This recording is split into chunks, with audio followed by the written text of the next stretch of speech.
Welcome to Basic Black. Some of you are joining us on our broadcast and others of you are joining us on our digital platforms. I'm Callie Crossley, host of Under the Radar 89.7. Tonight, Boston's new pitch. Boston, a city of warring reputations. On the one hand, it's known for the Boston Tea Party, the Kennedys, and winning sports teams. On the other hand, it's also known as one of the most racist cities in America, a reputation that persists despite the noted firsts of people of color in political leadership, academia, and technology. Can a new tourism campaign touting an inclusive city showcase the real Boston? Joining us this evening, Helena Ajakaye, Executive Vice President of Meet Boston, Segun Idowu, Chief of Economic Opportunity and Inclusion, City of Boston, and Adrian Walker, Associate Editor and columnist, The Boston Globe. Welcome to all of you. Thanks for having us. I'm going to start this way because I think when we start talking about rebranding, reflecting the real Boston, it's hard for people who are not people of color, who have experienced the persistent reputation of Boston as a quote racist city unquote, to understand what we have experienced, all of us. There's nobody sitting on this panel that hadn't heard that and hasn't maybe perhaps experienced it in some way. So I want to start with Adrian. You're talking about just that reputation and how wherever you are, somebody's going to ask you about it. Yeah, I mean, this is a reputation that Boston has had for decades and decades, and it's been very persistent, and, you know, it's pretty well earned. And, you know, it's high time the city tried to do more to begin to counteract it. Okay. Segun? Well, I mean, certainly, as you said, all of us have experienced some form of racism here. Some people might quibble on the most, given that America, you know, racism is marrow deep in this country. Mm-hmm. But, you know, this is a partnership between the city of Boston and an agency like Meet Boston to not only change the perception and the narrative, but to make sure on the city level that it's true when people get here, that we really are not who we were decades ago. But you have been, to this point, anywhere you go, people say to you what about Boston? Well, that it's the most racist city in the country. Okay. You know, but you know, I went to school in the South, and so of course we always had our battles about what can equal most. But certainly, at the end of the day, what is true is that the experience of Black Americans when they're here is one sometimes of a hostile environment. Mm-hmm. They feel unwanted and unappreciated, and a lot of that has to do with some of the changes that this administration is trying to make now. That it's not just about how we are promoting ourselves or through this campaign, which is important. But again, it's about what's true on the ground. Right. And Helena, this is your baby, the rebranding, but I want to go back and just get your take on being confronted many times with Boston's reputation. Yeah, and I think, you know, we've all experienced it personally and professionally. I think that there is a call to action to really be intentional about storytelling. Shifting the narrative and also not dismissing the realities of what it is today. But, you know, I would tell you that there's never been a better time to reiterate the story, retell the story. And as a marketing organization, we do market the destination to not only domestic travelers, but to international travelers. But it starts here at home. So how do residents feel? And so really doing the work from the inside out, starting with all of us, but people that live here and that still experience hardship about being Black in Boston. To be clear, you're rebranding an organization that some people may have heard of before, the Greater Boston Convention and Visitors Bureau. Yes. Is now Meet Boston. So it's a whole rebranding. It is. Mm-hmm. So we're changing how we operate as a business. So we are no longer the Greater Boston Convention and Visitors Bureau. Meet Boston as a name really signifies, you know, here is Meet Boston as a whole. Here's who we are. Here is a wider lens in how we look at the city of Boston, but also greater Boston and surrounding cities and towns. So it's a start, a continuation of a 45-year-old organization and making sure that we're integrated, we're aligned with all of the cities and the neighborhoods in the city of Boston. Okay, I'm not beating a dead horse, but the Boston Globe did a series on racism in Boston, and Boston came in 8th in terms of welcoming folks of color to town. Adrian. Yeah. As you know, I was part of that series in 2017. And yeah, we found you know, there are a bunch of metrics you can look at, but yeah, the reputation is really there that Boston is a very racist city. And you know, another thing we looked at as part of that series was the way Boston promoted itself. We looked at the advertising we used and all of that, and it all promoted this really white city. It was all about, you know, South Boston and Charlestown and clam chowder, and you know, you would barely know any people of color who lived here. Right. So that's my perfect lead in to, let's see, part of the rebranding, which is the campaign. But you've made clear, I just want to be clear, that it's a rebranding of the organization, and the campaign is part of it, the new tourism campaign. So let's first take a look, because I want people to see what we're talking about. So this is the former Greater Boston Convention and Visitors Bureaus, now known as Meet Boston, has a new campaign with the tagline, "Boston never gets old." Let's take a look.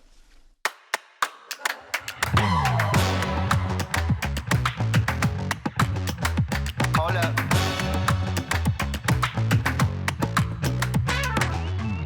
Peekaboo, I see you.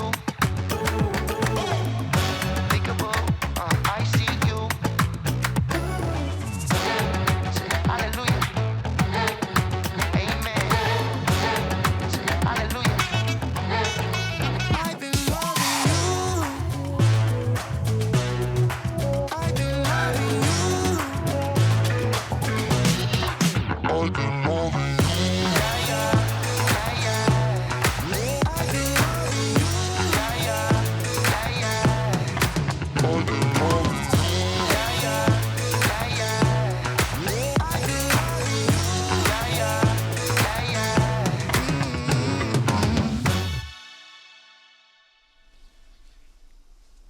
Well, that is toe tapping and exciting. It's a whole other world from any other campaign I've seen touting Boston before, Helena. So that's what you were looking for. It is, and I get excited every time I hear the take. I get goosebumps, because it is. We are at the cusp of really being able to do the job we do as a destination marketing organization with an inclusive eye.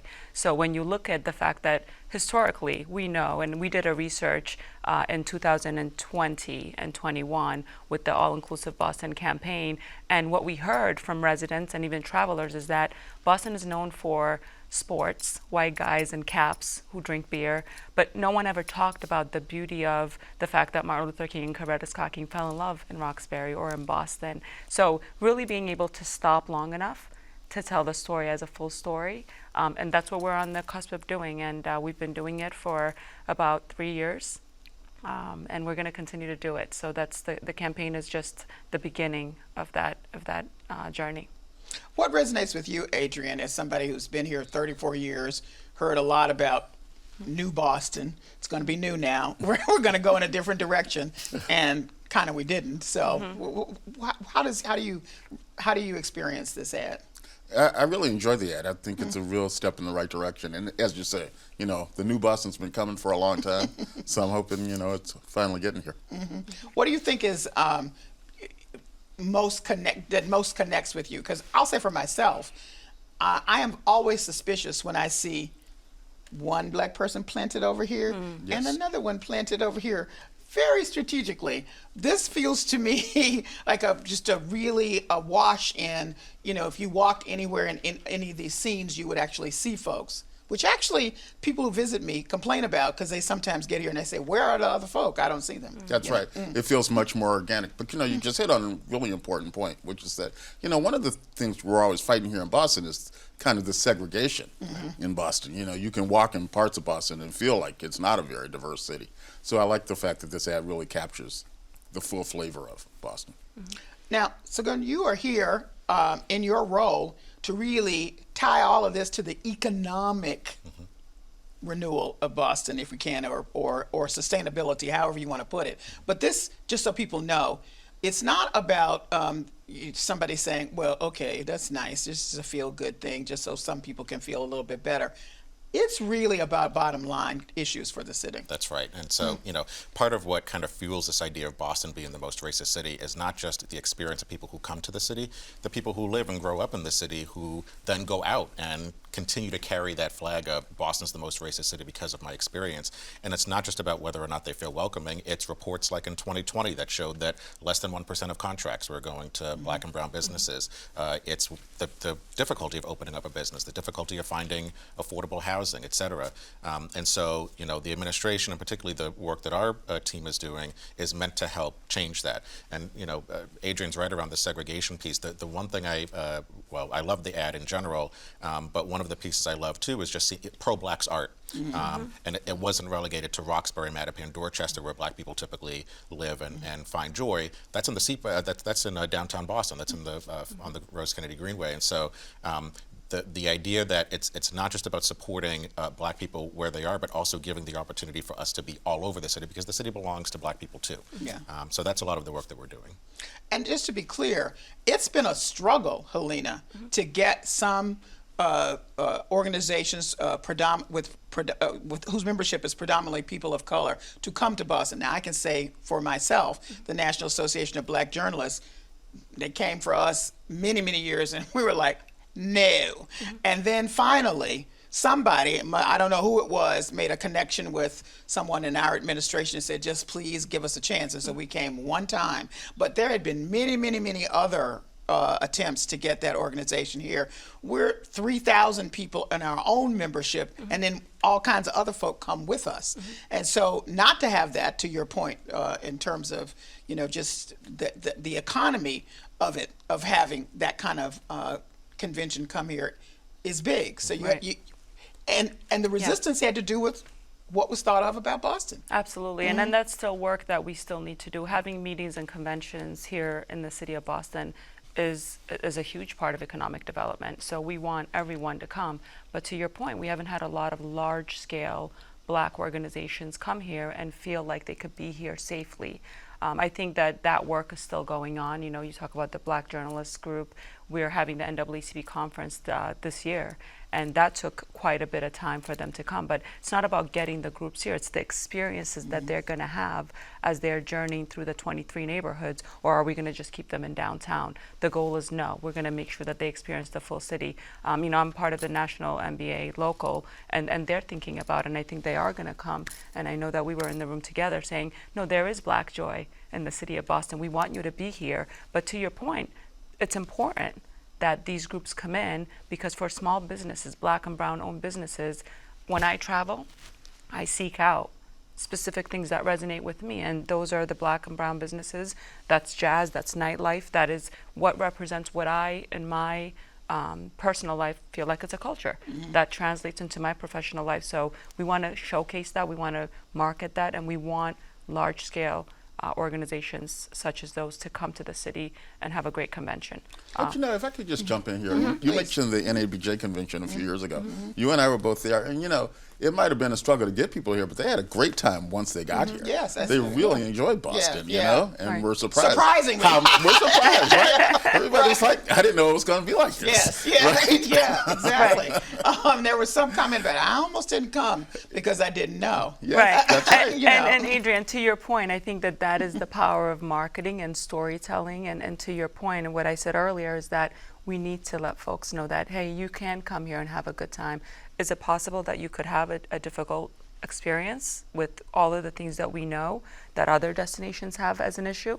But you're right. I've had friends come in and they're like, I had no idea that I could have a good time in Boston. Well, I know it's possible to have a difficult time because I remember, Yes. or somebody, this is a story I've carried around as part of the reputation of Boston, or has been told to me. When the National MBA Association met here years ago, some folks went into a very high-end jewelry store in Copley Square and were not treated well.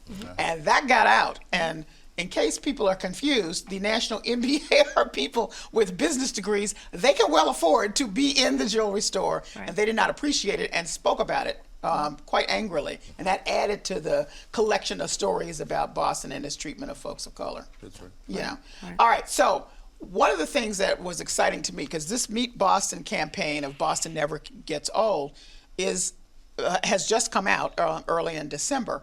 But in 2020, the city commissioned, Sagun, an advertising campaign that expressly highlighted folks of color in the ad, so there was going to be no question we could see it, and called it All-Inclusive Boston. Colette Phillips, many of us know, that was part of her company, and another company called Proverb put it together. First, let's take a look and talk about it on the other side. So this is, so folks know, Boston's residents are mostly BIPOC, Black, Indigenous, people of color. Let's take a look at one of the videos from the All-Inclusive Boston campaign, highlighting the diversity of the city. 이거는 내 버스턴 억양이에요. You hear that?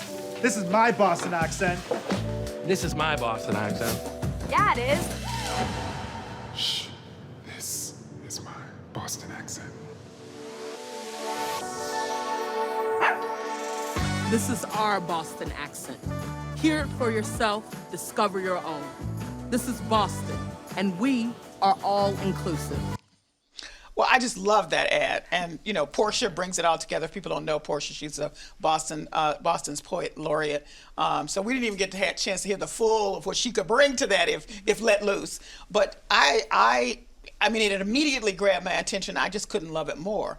And I thought to myself, wow, if NABJ had seen this ad, maybe the struggle wouldn't have gone on for years and years. So how did that come to be? Because this was a direct initiative from the city. So go. Yeah, and this is over 3 administrations. Okay. So, you know, as we were coming out of COVID, former Mayor Walsh and Secretary Walsh sent out the RFP, the request for proposal that was eventually awarded to, as you mentioned, Colette Phillips under Mayor Janey's administration. And it was a $2 million contract. At that time, it was the largest contract ever awarded to a Black business in the city. And then when Mayor Wu came in, we contributed another $1.5 million, and there's now another $1 million to help expand the campaign. End of the day, I mean, that was one of my favorite of the 3 pieces that they put together, mostly because the focus on the Boston accent. I hope now people will stop asking me to say "honk the car" on the Harvard Yard. But also, you know, it's local people as well. It's not actors that they hired for that, and so a person I went to high school with was in that ad. And so for a lot of Bostonians, that was a campaign focused not just on folks outside of Boston, but really for residents as well, to say your city is alive, it's vibrant, and it's something that you should also want to explore. Now, what I don't understand, you all need to clarify for me, how does All-Inclusive Boston's campaign work with Meet Boston? Help me understand, because they came first, and then Meet Boston has just, as we've shown, rebranded it with a new campaign. Well, it's a partnership. And so in the beginning, then the CVB, but now Meet Boston, partnered with us on the development of those ads, and that kind of feeds into what you see now through their Boston Never Gets Old campaign. So at the end of the day, it's going to continue to be a collaboration, and so whatever comes out of this all-inclusive campaign, which is not just the ad campaign, there's also money there for neighborhood activations to get people together and out to support our residents, our businesses as well, and that again is going to be in partnership with Meet Boston.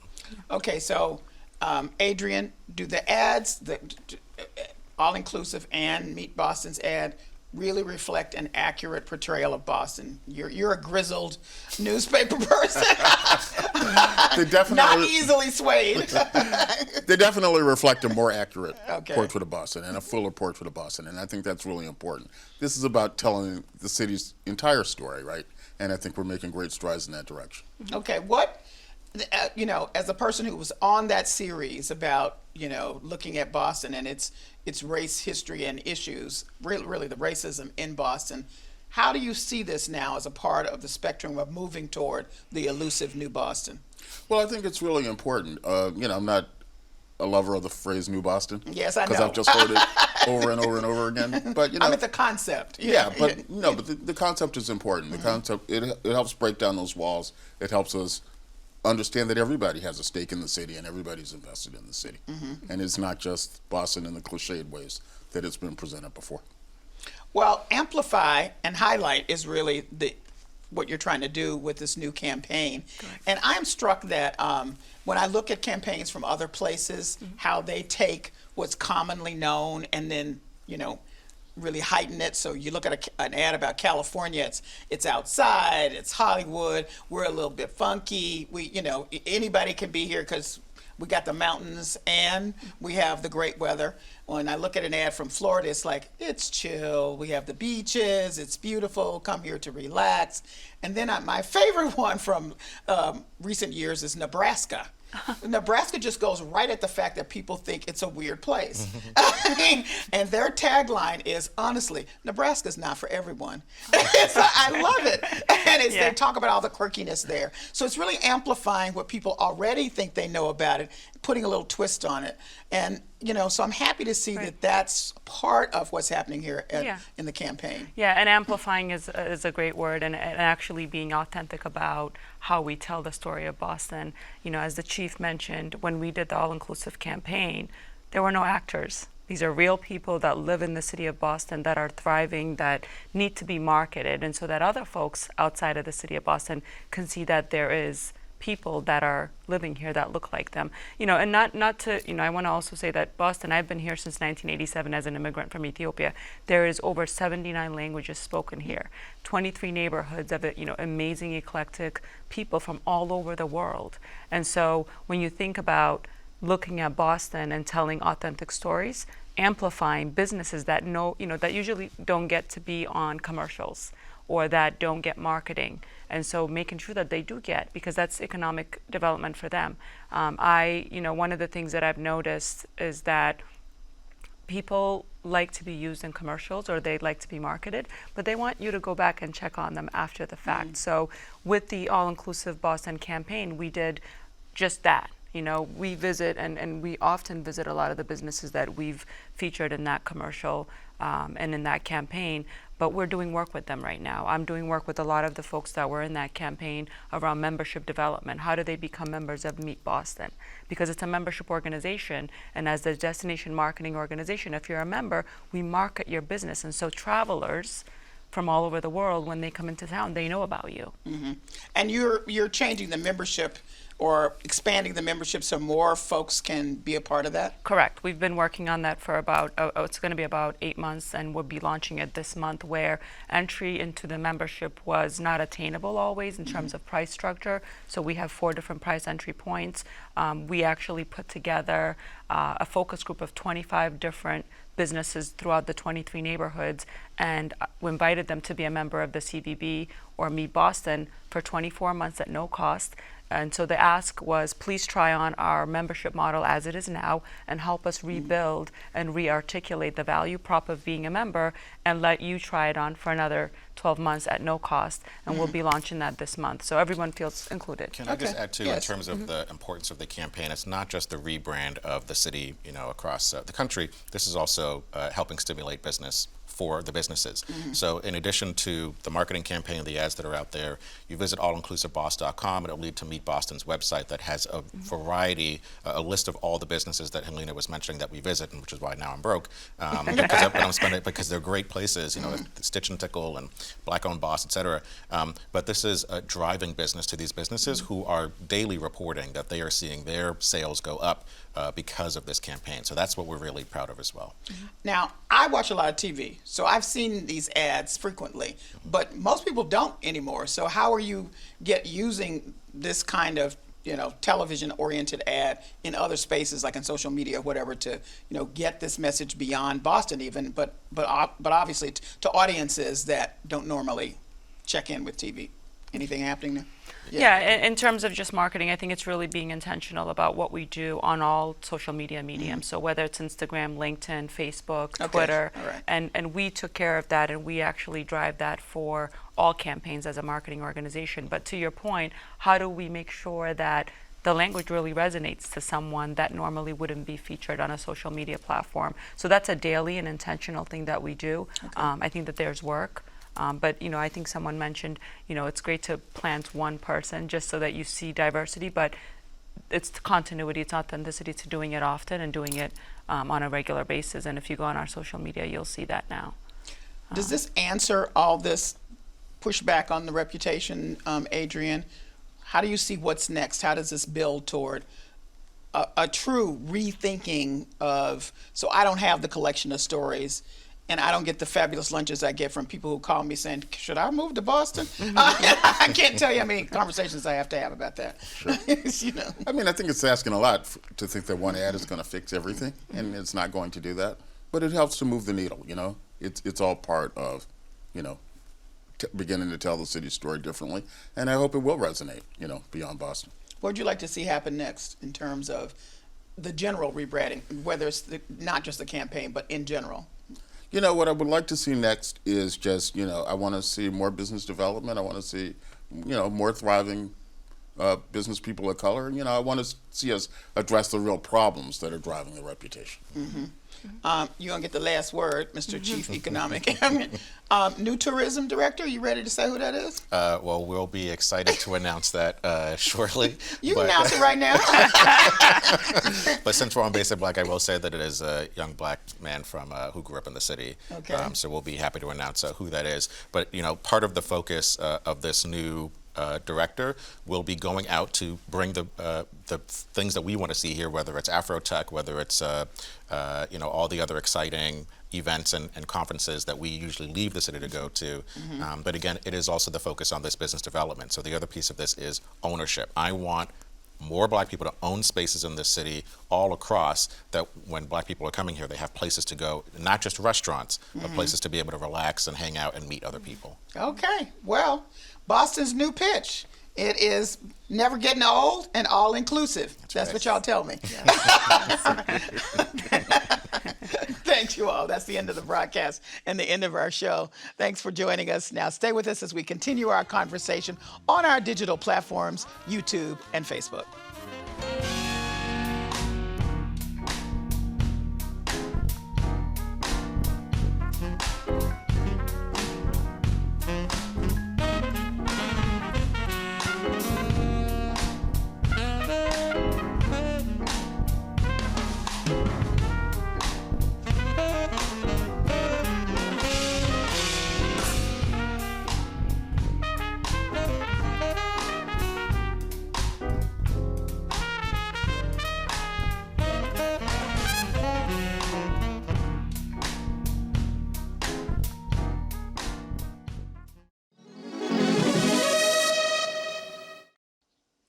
I'm Callie Crossley, host of Under the Radar 89.7. We are on YouTube and Facebook with our post show, continuing our discussion on Boston's new pitch. Sagun, how will you know that the rebranding, the campaign, the new tourist campaign has been an economic success? Well, I'll break it up into a couple tranches, but I won't take forever and get yelled at. So, there's the immediate impact, which is, how many hits this is getting, how many eyeballs are seeing this, is it being talked about online and in general in person. There's the immediate impact of how much money is getting to the businesses that are featured and that are on the Meet Boston website. But for the long term, it really is, again, this is just one component. So it is about how many spaces black and brown folks own. It is about the health of black and brown businesses, not just the number of them. You talk to a lot of black business leaders, they'll say there are fewer businesses today, black businesses that are healthy today than there were 20 years ago. And with all of the wealth here in the city, that cannot stand. So, for me, it's just a long-term impact of when people come here, they actually do feel that the city has changed, that there's a new air here, that there are black people here, and they see them everywhere that they go, not just in certain neighborhoods or certain events. So for me, that's the long-term impact, because that is what changes the narrative. When people who are who live here and travel are talking about how Boston's different, and the people who visit here are saying, oh, it's not what I expected, and telling everyone else, and then it's true when they get here as well. Okay. I was just saying to Helena, I, as a person who likes to travel, I go over these lists, these points of interest that are put forth by the city or the chamber and other organizations, usually, because I usually go past the chamber because I don't necessarily trust the chamber in every place, to tell me the full story. You'll get some, but not, just to get some ideas of places I might want to go. And then, of course, I'm always looking in articles about travel to different places. And there's so much travel information now online that this is a real, you could either be drawn in by being highlighted in this way, or I'll just never know about it. Nothing frustrates me more, Helena, than to go to a city and leave, and then somebody says, you didn't go to the, and I never heard about it, before. Exactly, and I think that much of this is about sustainability and about running parallel tracks for businesses to actually be able to have ownership, develop their businesses, and then we get to market that. But I think that's, campaigns are great. Campaigns are about talking about what's here now. But I think 5 years from now, if we can look back and say, hey, there was a business that started 5 years ago, we're still talking about that business. That's sustainability. I will tell you that at the Visitor Center on the Common, on an annual basis, we see 1.6 million people. So our staff there gets to tell these visitors where to go, where to eat, where to play, what tours to take, and we've been very intentional about making sure that there's a representation there, people that know about the businesses in the neighborhoods, so that we can direct traffic the right way. It's not always about go catch a ball game or go to the obvious places, but it's about get in the neighborhood, go and take a tour with Colin Knight from Live Like a Local, or go to Park 54, go check out Zaz, go to the Suey joint, or go check out so many other places that are a part of the city. So I think sustainability is about making sure that economic development happens. We partner to make sure that businesses are healthy, and then we market them. The marketing has to be the layer, but the foundation is making sure that these businesses have the tools they need. So long term, Adrian, you were talking about going to the sources of some of the issues that have stimulated the reputation. What about or do you see this kind of rebranding helping to get people to rethink moving here? There's been at least 2 pieces in the last year and a half about people leaving here and saying, and I'm glad I'm gone. I'm talking about people of color. So, can the reverse be perhaps true? Yeah, I think it can be reversed. I mean, and there is sort of this low-key migration back to the South, if you will. But, I think it's reversible.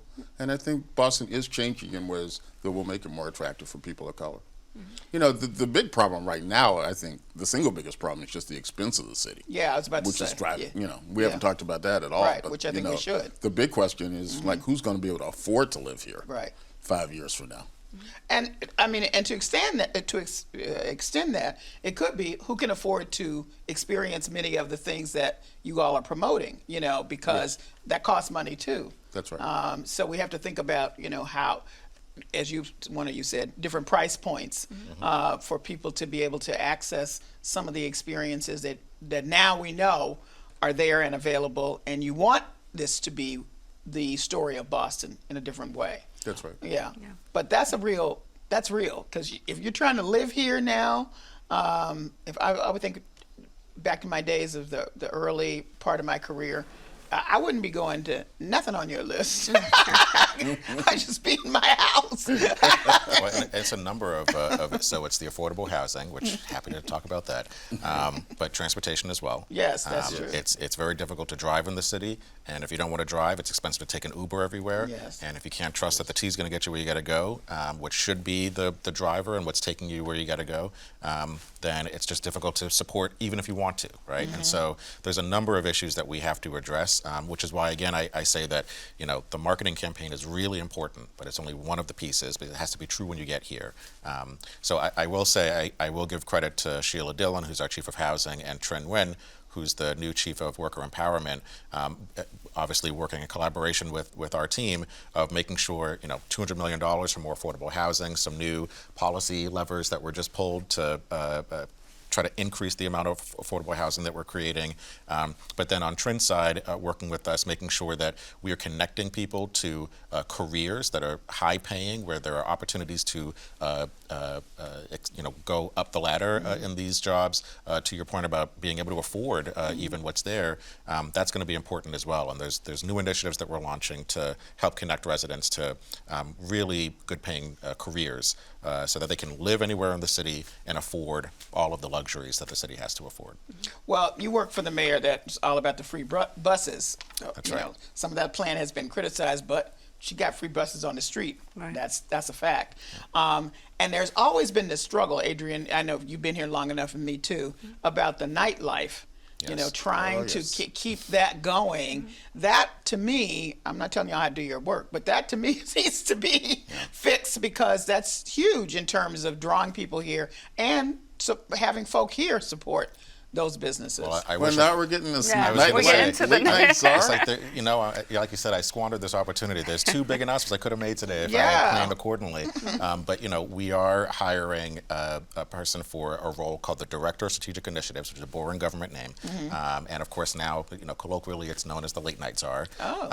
And that person, the whole goal is to really break across silos in government to understand what is the root of the problem, how do we address it. It is going to be some of the issues we already talked about.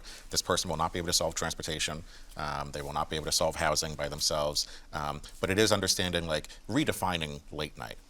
Because in this city, when we think Well, about how do you redefine it? when we think about late night, we often think of just restaurants, Right. bars, clubs, but it really is thinking about what are the other recreational opportunities that people could enjoy. I think that in the Seaport, we're seeing a lot of this, whether it's the putt shack or bowling or things like that bring people out, but it's also a way to just enjoy the night. In Fields Corner, they over the summer had a night market for several weeks in a row. Right. Those are the types of things that we want to see on a sustained basis in the city. Again, that draw people out. It is part of nightlife, but not everyone wants to go out drinking. Right. Not everyone wants to go out clubbing. Not everyone wants to eat every night, Yeah. or pay for a meal every night. But there are other things that people want to do, and that's what we want to focus on. And the name of that person is? We are waiting to. Exactly. Paulina, do you know? Well, I wish I did. He's a very intentional person. We'll look forward to having them come join you, Callie, on Yeah. the next Basic Black to talk about their plans. That's after Yeah. you've talked to Adrian. How But that's I have to say, I think that's an extremely important piece of this. Yeah. Because even for people who are coming into the city, that's a piece of how they evaluate whether they want, I'm talking about now conventions and groups, whether they want to do that. Yeah. So, accessibility, right? The fact that we're a walkable city. The fact that we're a tier 1 city, we're expensive up there with many cities. But to your point, you look at the listings, what's there to do. And so really being intentional about the things that are, happening in the Seaport that people can do. Maybe it's free, maybe it's at no cost, maybe it's at cost, but really our listings have to be representative of everything that's going on in the city, because I know that I look to see what's going on anytime I travel. So for my team and the Meet Boston team, it's making sure that we really create a lens into everything that's going on so that people feel like they belong here in terms of visiting without having to spend thousands of dollars. You'll have to spend some money, but it's walkable.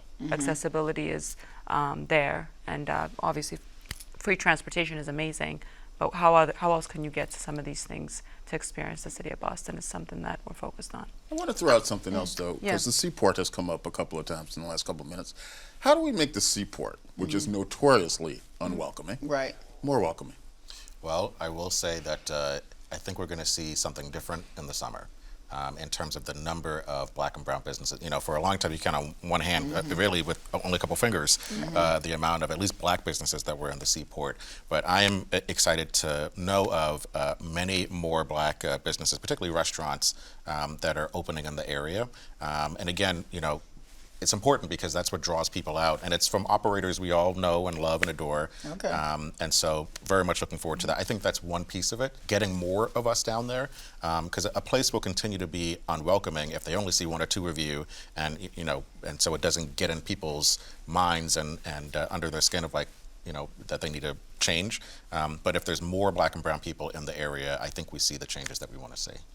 I think also there are some, let's say, traditional events and places here that people have long not felt welcome in. And I'll just mention, I was doing the narration for the Boston Pops that was the night before Christmas. I could literally count on one hand, and I would be part of that. And I was thinking, it's just so great. It's a really fun concert. Kids enjoy it, adults enjoy it. And that's just not a place, but yet I know that I'm just not going to see a lot of folk there because people do not feel that they are welcome there. Yeah. All right, you get the last word. What's your next step? What should we expect to see in this whole rebranding that we'll see? I know you're doing a lot of behind the scenes stuff. Yeah, no, there's a lot of great things coming up, and it's around, once again, making sure that this is more of a marathon and not a sprint. So yes, a rebrand. Yes, we Meet Boston. There's a winter campaign that you'll see out there around culinary, around representation of all 23 neighborhoods, partnerships with the 45 regional tourism councils and Cambridge. It's the next step is really continuing that work and that sustainability around there's more to Boston that you've ever known and that it's really here. And so we're going to continue to market the city of Boston, but also make sure that we're intentional with the partners that we amplify, whether it's in membership, whether it's in campaigns, or even just really in our staff. And so we're really making sure that the people that represent the city look like the people that live here as well. So building a workforce that's representative of that and can articulate what we're trying to do. So more to come on what we're doing. So, yeah. Well, I thank you all for joining me. All right. Thank you. Thanks for having me.